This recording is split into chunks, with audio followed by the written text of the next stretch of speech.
Hello, my Just Scrappin friends. It's Jen Pittabach with By the Shore Stamping and Stampin' Up. I hope you guys are all having a great day. It is a super fun theme this weekend. Some sweater weather, although it has not really been sweater weather lately, at least not here.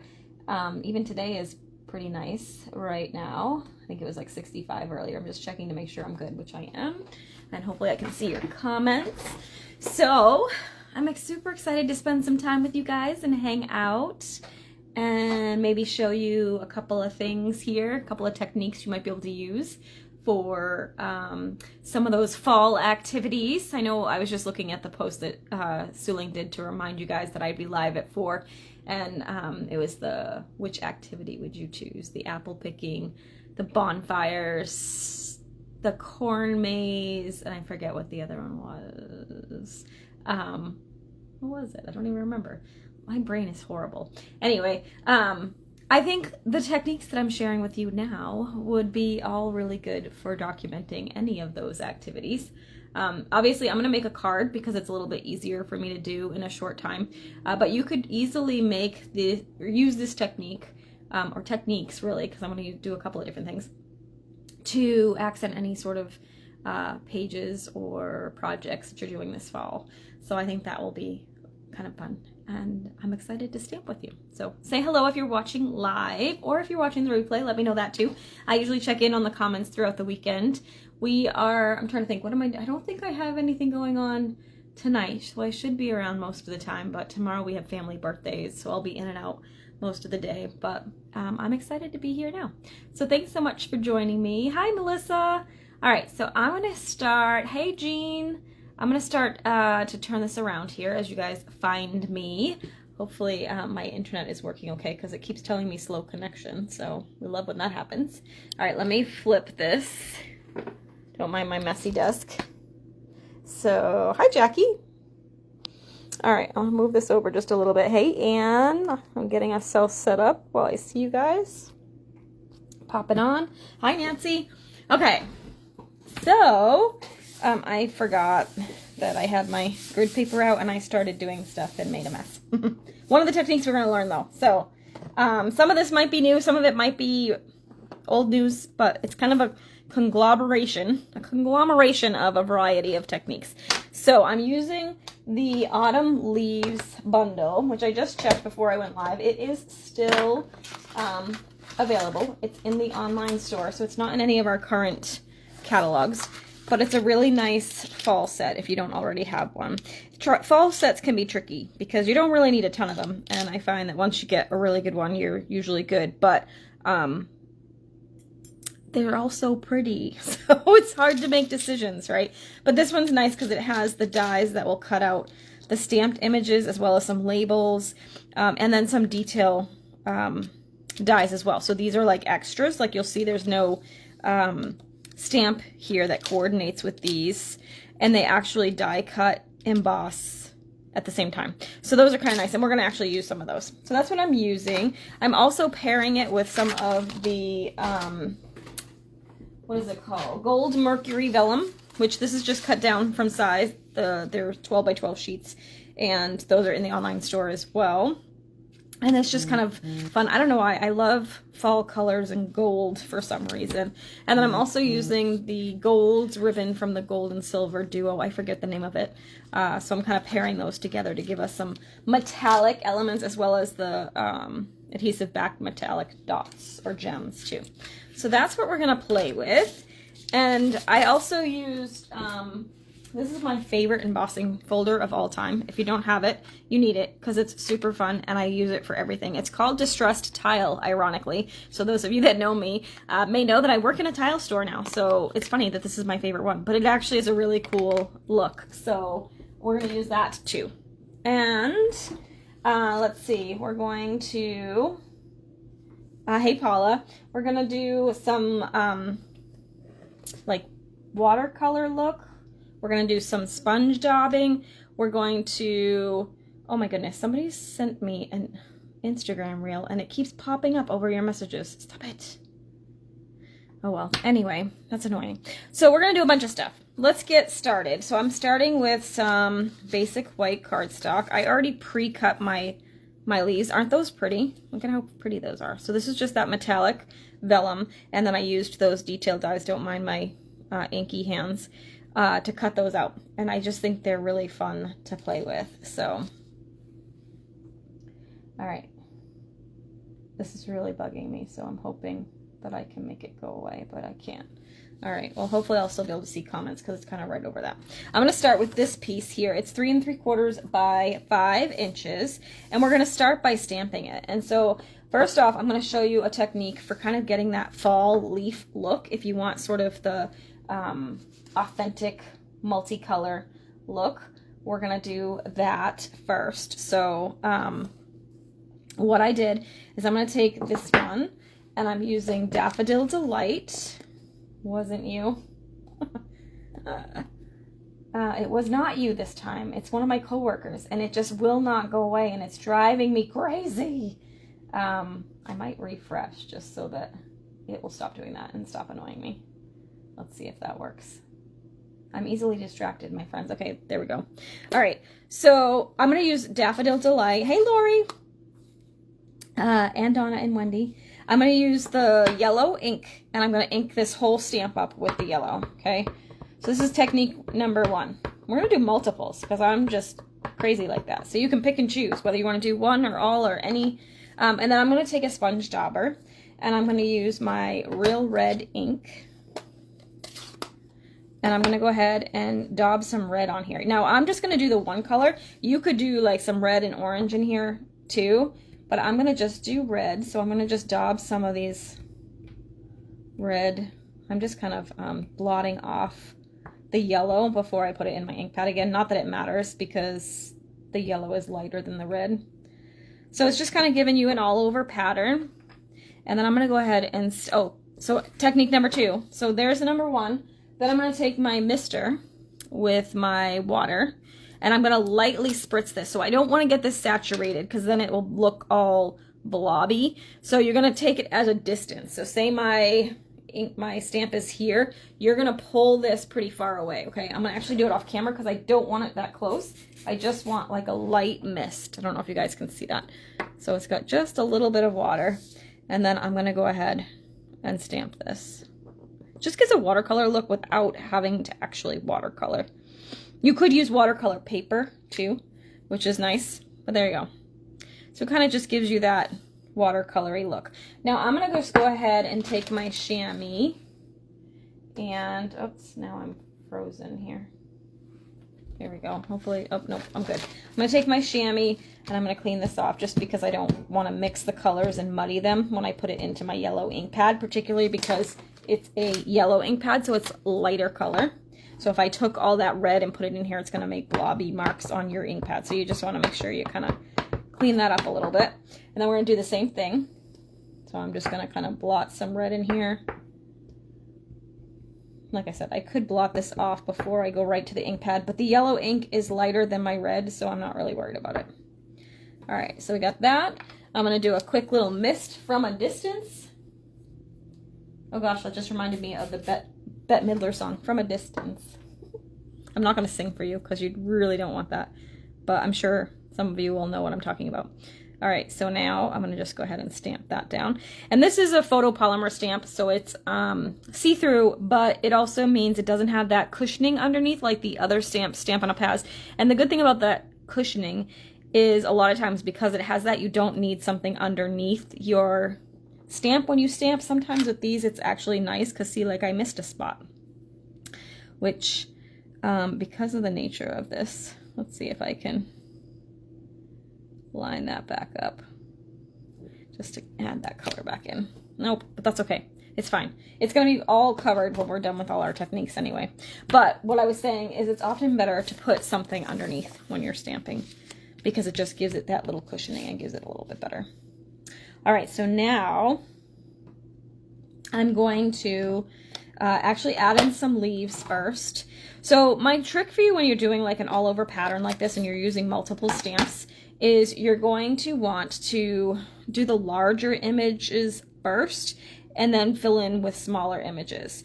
And I'm trying to think, so well, you know what, I'm gonna do something else first. So let me just do one more of these guys. And then I'll show you my original, and we'll compare it between this one and the other one and see what we like better. All right, so I'm gonna ink this up again. I'm gonna add some red.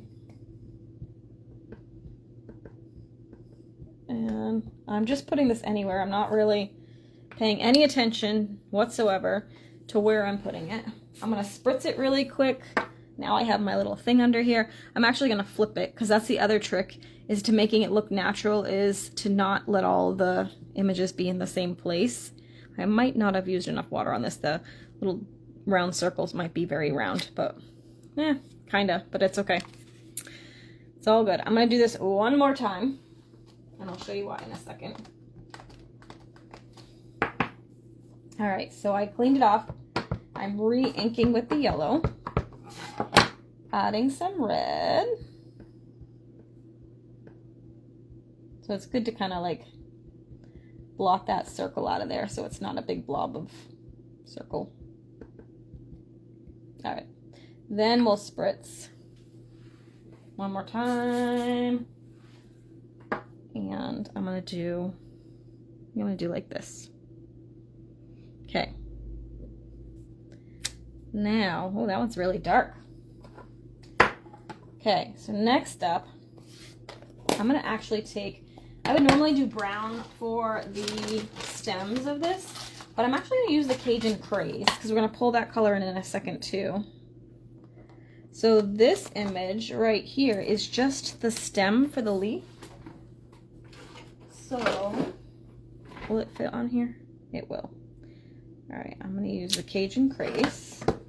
So I don't think I said, I'm using Real Red, Daffodil Delight, Cajun Craze, and Old Olive.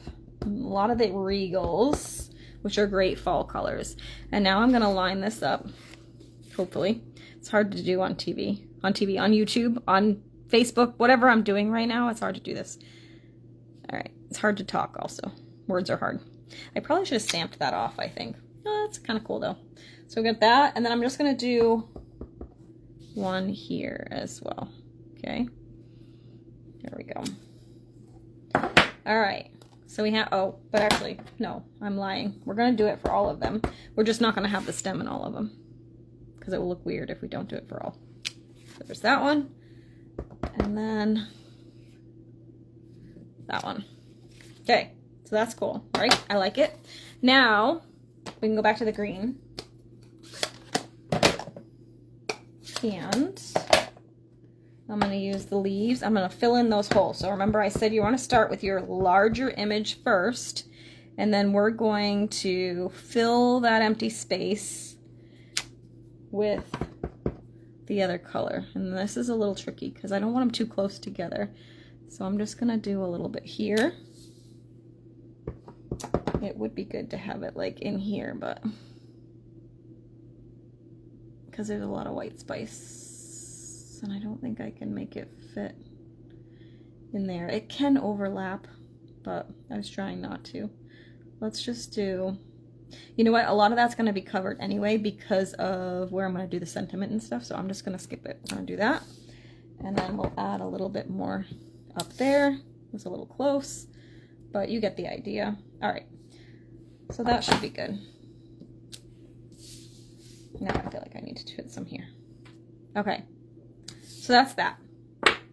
Now I'm going to take this and I'm going to use my Stampin' Cut and Emboss and my embossing folder. You can use any embossing folder you want. Let me grab this. And we're going to do the next step in this, which is to add some texture. So we got lots of nice color in here. I'm going to put this in here. Put that in here. Hopefully you guys can see. And then I'm going to roll this through. All right. Let's move this out of the way so you can see the magic. Ready? Ta-da! So it just gives a little texture to the stamped panel. Kind of fun, right? But now I was like, oh, there's so much contrast between the white and the leaves that I wanted to add a little bit more interest. So I grabbed my pecan pie, my dark pecan pie Stampin' Blends, and I'm using the paintbrush end. And I'm going to use my cap here to help me flick some color onto this. And you probably won't be able to see this until maybe when I pull it up to the camera.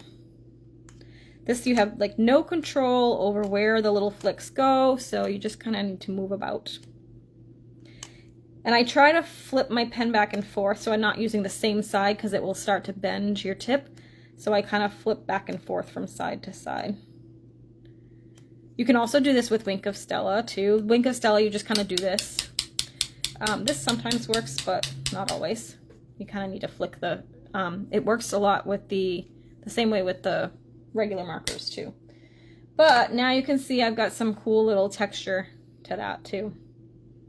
So now we're going to take some of that gold ribbon and I'm going to tie this around here. Like I said, I'm going to kind of land my sentiment right in here so that big white spot is not going to be a problem. Because I know it's bugging some of you. It's bugging me a little bit, actually, if I'm honest. But we'll fix it. No worries. So now see another technique. We're teaching you how to make lemonade out of your lemons when you're scrapbooking, right? You can fix anything. All right, so I'm going to just tie this in a bow. And it doesn't really matter where I put the bow right now. We can move it as needed. I'm just going to tie it here. And you could do it around both panels because you'll see I'm going to mat this on some green, but I kind of wanted it just around the white.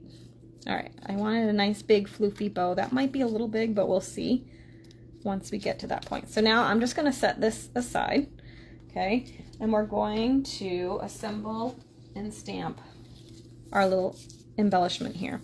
And I think I ended up using 2 of the vellum leaves, but that's okay. I'm gonna grab my Cajun Craze, and I have this stamp that says "With a Grateful Heart" from the same stamp set. Now think about this, you could do this as like a photo mat, like it would be a bigger piece. Now that we have the bigger embossing folders, so like think of it like this, right? So you could actually like mat a bigger piece of cardstock. So you could stamp just a bigger piece, then emboss the whole thing, and then maybe lay it onto your scrapbook page and put a photo on top, right? So you'll cover some of it, but you'll still have some of that texture, especially if it's this big, right? So your photo could be like this, and you could have some of that texture behind it, maybe a little bit bigger photo. So definitely could still use this technique if you're scrapbooking too. And then we're making a little, what I like to call a cluster right now. So you could use this as an embellishment for your page too. So I'm gonna stick this with a grateful heart off to the right a little bit. So I'm just using one of the labels from the dies that coordinate with the stamps.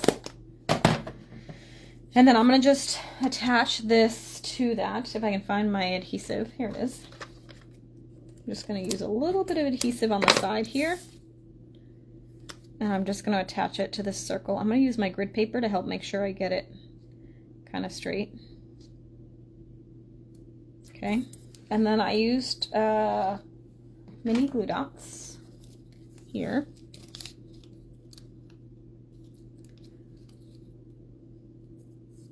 The vellum, it doesn't like the vellum. And I'm just going to kind of overlap that a little bit to kind of cover that edge. Actually, I might be able to get away with 3 this time, but that's okay.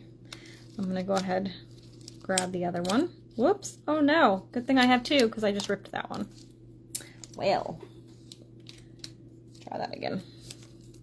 Be a little more gentle this time.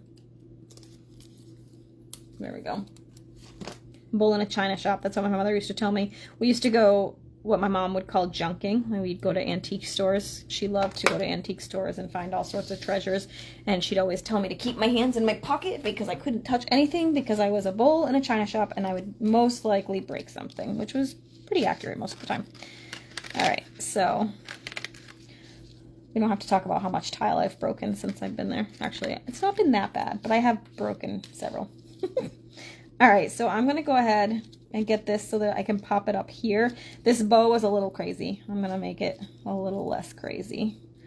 Shoosh that down a little bit and we'll trim off the edges. I don't really want a lot of excess, so I'm gonna trim it kind of even with the bow. And then we're gonna pop this on with some dimensionals. I'm gonna move this just slightly over. There we go. I want it to kind of tuck right into that little corner there. I feel like this side is still bigger. There we go. All right. And then that will kind of go right over the ribbon. Okay, so we're going to use some dimensionals. Kind of pop this up. Okay. And then we just got to get it to sit the way I want.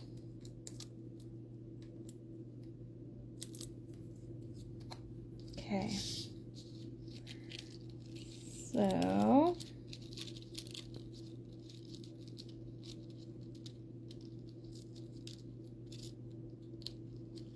I'm kind of trying to get it so it sits flat.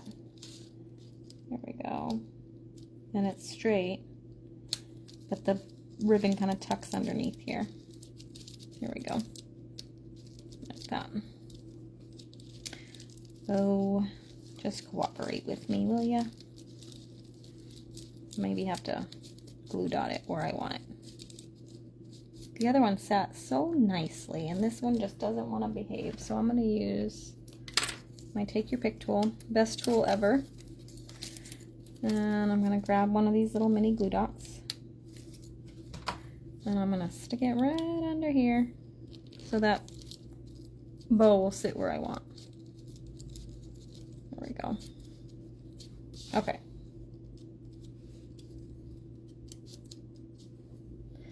All right. Now I'm going to take this and I'm going to attach it to my card. Actually, I'm going to attach it to a mat first. So I cut some old olive. This white piece was 3 3/4 by 5. So I cut a 4 by 5 1/4 inch piece here. And I'm just going to tape that down onto this. So see how cool that background paper looks? You could even just stamp it regular and it's just your own pattern paper basically, right? Which we love, because sometimes you don't have paper that matches the right way. I'm gonna have to put a blue dot under there because it won't sit where I want it. All right, and then I'm gonna take a thick basic white. I always use thick basic white for my card bases. I don't like the basic white because it's a little flimsy when people are sticking their cards on their mantles and stuff, because you know that's what they're going to do. All right. Or they better, or they don't get any more, right? My first marriage, we went to one of his cousin's houses after the holidays, and I found my card. I didn't like go searching, but like I opened the trash door to throw my trash out, and our card was like right on top. I'm like, could you at least wait until like we weren't there? Sheesh. So, needless to say, they did not get any more cards. All right, so now I'm going to take, thanks, Jean. I'm going to take the metallic gems that we had just to add another. So, like, I like to do 3s, right? So, we've got gold in the leaves, we've got gold in the ribbon, and now we're going to have gold in our bling, too. So, I'm going to just take my Take Your Pick tool, which sadly needs some more putty, so it's a little more finicky these days. Somewhere I have a new putty thing. I don't know where I put it. Do you guys have that problem? Never happens to you, right? You never lose something that you know you have. I know you. You're better than me, right? No. We all have our same problems, right? So there you go. So there's the finished project. I just feel like the gold kind of gives it a little glam. Now let's look at the original. I definitely think I love this one better. But what do you guys think? So this one I forgot to do the leaf part. And I added in the Cajun craze. But the Cajun was getting like really blobby. So I wanted to try it with this. The only difference I will say is I think this now detracts from these, so you almost can't even tell what they are, where here they look like leaves and this kind of is more background. So maybe if you were to do it with the little stems in it, you don't necessarily need to have like the element here. But you could use this little focal element here for like a title element on a scrapbook page or on another card, right? I love making little clusters for both, any type of project really. But yeah, I kind of like the one with the veining in the leaves. I think it just really makes that pop. So there you have it. Lots of techniques. We learned how to do some faux watercoloring with our, just a Stampin' Mister and some water. We used to do some extra texture by embossing a stamped panel. You can also emboss paper, like pattern paper. That can be a really cool look too. It just gives that like earthy crunch. Like I just feel like it's like feels crunchy. You know what I mean? Like leaves feel crunchy. That just feels crunchy to me. I know sometimes I'm strange, but that's okay. It does really pop the leaves with the dark veins. I think so too. It makes it look a lot more authentic too. I like it a lot. So there you have it. I hope you guys have, this is much more soft and elegant. When I'm looking at the screen now, I can kind of see the difference. This is more of a soft, elegant vibe. This is, you know, really kind of bold and pretty, but I do think that this isn't as necessary on this one, but I still love them because it's my 3 elements of gold. All right, my friends, I hope you guys have a fabulous weekend. If you have any questions, feel free to reach out. Oh, and also I do have a code that's going on right now. If any of you are interested, I actually have some leftover card kits from my friend Su Ling's classes. So if you weren't able to take one of the last 2 classes I did for her, I have the card kits here. They have the instructions, so you'll just have to supply stamps and ink. You can use any inks and stamps you have. And then there's 5 cards in here with the directions and everything, so you can kind of put them together in pictures. So these are free with any order. Just use that host code, and I will send you one or the other. You can request. This was my last class, which I just did in September. That was a fall-themed one. This one was from the summer, the May-June one. So if you have a preference, they're both all occasion. Just one has more leafy kind of fall vibes. The other one's just all occasion. So those are going out with any orders, so just use that code. If you have any questions, let me know. Otherwise, I shall see some of you in November, hopefully. And as always, if you have any questions that I can help you with, feel free to reach out. I hope to see you all soon. Have a great weekend and lots of crafty time. Bye for now.